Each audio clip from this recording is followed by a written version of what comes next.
श्री अन्न यानी मोटे अनाज के ब्रांड एम्बेसडर से आपको मिलवाते हैं। ये है बैगा जनजाति की लाहरी बाई। मध्य प्रदेश का डिडौरी जिला और उसका सिलपदी गांव इनका पता है। आसपास के क्षेत्र में इनका पता मोटे अनाज के बीज भंडार के रूप में बन चुका है। ग्रामीण आवास योजना से बने इस 2 कमरे के मकान का एक हिस्सा पूरी तरह से बीज भंडार में तब्दील हो चुका है। यहाँ कुटकी, सनवा, मड़िहा, कूडो जैसे दुर्लभ और छोटे मोटे अनाज के बीज सहित कुल 150 किस्म से ज्यादा बीज हैं। हमारे यहाँ जो बीज बोते थे वह विलुप्त हो गए थे, जिन्हें बचाने के लिए हमने विलुप्त हुए बीजों को अन्य गांव से लेकर आए और उनका उत्पादन किया। किसानों को बीज बांटे और फसल आने पर उन्हें वापस लिया, जिसके बाद आज 16 तरह के विलुप्त बीजों को फिर से वापस पा लिया है।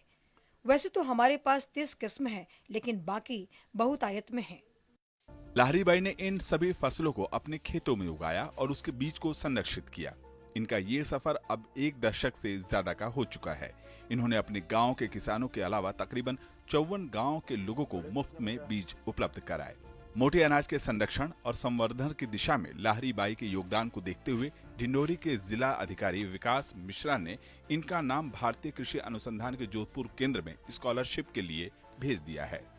400 से 500 किसान होंगे आसपास के गांव के, जिनको इन्होंने बीज दिया हुआ है और उन्होंने अपने यहाँ पे बहुत बड़े एरिया में तो नहीं कहूँगी, पर फिर भी उस बीज को संरक्षित करने के हिसाब से उन्होंने छोटे छोटे जोत में उसका खेती किया हुआ है, ताकि वो बीज उनका संरक्षित रह सके, जिसको वो अपना गौरव भी मानते हैं। साल 2023 को मिलेट ईयर यानी मोटे अनाज वर्ष के रूप में संयुक्त राष्ट्र ने घोषित किया है।